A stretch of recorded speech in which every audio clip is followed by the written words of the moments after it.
Hello everyone, जय Jagannath. Welcome to our YouTube channel कल्की Education. तो पिलाने तुम दशम श्रेणी मैट्रिक परीक्षा 2024 तुम इंपोर्टाट दरखास्त आसी पाने। तो इंपोर्टाट दरखास्त आसी जहाँकि यह मध्य तुम 100% परीक्षा आसो पाने। तो लिखिकी रखिदे पाने तुम 100% या मध्य परीक्षा आसो तुम पाने।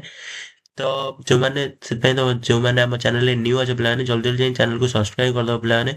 तो कहीं भी सब्सक्राइब करा भूलियो ना। जल्दी जल्दी जाई सब्सक्राइब करदब ଏବଂ ଚ୍ୟାନେଲକୁ ମଧ୍ୟ ତମ ସାଙ୍ଗମାନଙ୍କୁ ସେୟାର କରିଦବ, କାହିଁକିନା ନ୍ୟୁ ଚ୍ୟାନେଲ ଅଛି ଏଇଟା ତମର। ତ ଚ୍ୟାନେଲଟି ତମ ସାଙ୍ଗମାନଙ୍କୁ ଯାଇକି ସେୟାର କରିଦବ ପିଲାମାନେ, ଏବଂ ସମସ୍ତେ ସବସ୍କ୍ରାଇବ କରିବ।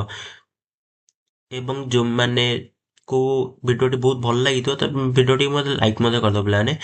ତ ପିଲାମାନେ ତମର ଇମ୍ପୋର୍ଟାଣ୍ଟ ଦରଖାସ୍ତ କିଛି ଆସିଯାଇଛି, ତ ଚାଲନ୍ତୁ ଦେଖିବା ଦରଖାସ୍ତ ଗୁଡ଼ିକୁ। ତ ପିଲାମାନେ ତମେ ଯେମିତିକି କହିଥିଲି, ତ ତମର ଆସିଯାଇଛି ଇମ୍ପୋର୍ଟାଣ୍ଟ ଦରଖାସ୍ତ। ତ ସେଇଭଳିଆ ଚାଲନ୍ତୁ ଦେଖିବା ତମ 7ଟି ଇମ୍ପୋର୍ଟାଣ୍ଟ ଦରଖାସ୍ତ ଅଛି। ତ 7ଟି ଇମ୍ପୋର୍ଟାଣ୍ଟ ଦରଖାସ୍ତ କ'ଣ ଅଛି ପିଲାମାନେ? ଛୁଟି ମଞ୍ଜୁରୀ ପାଇଁ ପ୍ରଧାନ ଶିକ୍ଷକଙ୍କ ନିକଟକୁ ଦରଖାସ୍ତ ଲେଖ। ନେକ୍ସଟ 2 ନମ୍ବର ଦେଇଛି ମରୁଡ଼ିଗ୍ରସ୍ତ ତୁମ ଅଞ୍ଚଳରେ ଚାଷୀମାନଙ୍କ ସହାୟତା ପାଇଁ ପଦକ୍ଷେପ ନେବାକୁ ଜିଲ୍ଲାପାଳଙ୍କ ନିକଟକୁ ଏକ ଦରଖାସ୍ତ ଲେଖ। ନେକ୍ସଟ 3 ନମ୍ବର ଦେଇଛି ବନ୍ୟା ପରେ ତୁମ ଅଞ୍ଚଳରେ ଜଳ ବିଶୋଧନ ବ୍ୟବସ୍ଥା ପାଇଁ ଜିଲ୍ଲା ସ୍ୱାସ୍ଥ୍ୟ ଅଧିକାରୀଙ୍କ ପାଖକୁ ଏକ ଦରଖାସ୍ତ ଲେଖ।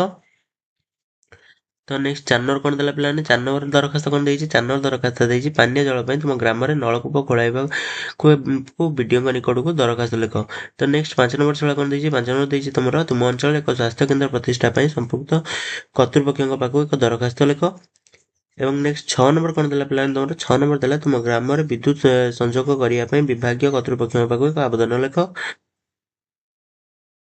ତ ନେକ୍ସଟ 7 ନମ୍ବର କ'ଣ ଦେଲା ପିଲାମାନେ? ତମର 7 ନମ୍ବର ଦେଲା ଚୋରି ହୋଇଥିବା ଜିନିଷ ଉଦ୍ଧାର ପାଇଁ ନିକଟସ୍ଥ ଭାରପ୍ରାପ୍ତ ଥାନା ଅଧିକାରୀଙ୍କ ନିକଟକୁ ଏକ ଦରଖାସ୍ତ ଲେଖ।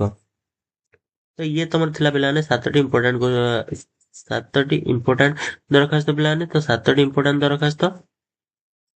ତ ଯେଉଁମାନେ ଆର PDF ପାଇବାକୁ ଚାହୁଁଛ, ଆନ୍ସର୍ସ PDF ପାଇବାକୁ ଚାହୁଁଛ, ତ ଏଇ ଭିଡ଼ିଓର ଡିସ୍କ୍ରିପ୍ସନ ଲିଙ୍କରେ ଆମ ଟେଲିଗ୍ରାମ ଚ୍ୟାନେଲର ଲିଙ୍କ ଅଛି। ତ ଯାଇକି ସେଠାରେ ଜଏନ୍ ହେଇଯାଅ ପିଲାମାନେ, ଟେଲିଗ୍ରାମ ଚ୍ୟାନେଲରେ ଜଏନ୍ ହୁଅ। ତ ସେଠାରେ ଆମର ତମମାନଙ୍କୁ ଦିଆଯିବ PDF ଦିଆଯିବ।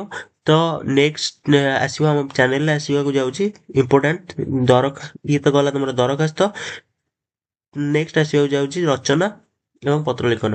ତ ପିଲାମାନେ ଚ୍ୟାନେଲକୁ ଯାଇକି ସବସ୍କ୍ରାଇବ କରିଦିଅ ପିଲାମାନେ। ଏଇ 7ଟି ଭିତରୁ ହିଁ ତମର ଆସିଥିବ ପରୀକ୍ଷାରେ। ତ ପିଲାମାନେ ଏହାକୁ ପ୍ରାକ୍ଟିସ କରିଦେବ ଏବଂ ସମସ୍ତେ ଚ୍ୟାନେଲକୁ ସବସ୍କ୍ରାଇବ କରିଦେବ। ଯେହେତୁ ଚ୍ୟାନେଲ ନୂଆ ଅଛି ତ ନିଜ ସାଙ୍ଗମାନଙ୍କୁ ସେୟାର କରିଦେବ, ଚ୍ୟାନେଲକୁ ସବସ୍କ୍ରାଇବ କରିଦେବ। ଚ୍ୟାନେଲକୁ ସବସ୍କ୍ରାଇବ କରିବାକୁ କେହି ବି ମଧ୍ୟ ଭୁଲିବ ନାହିଁ।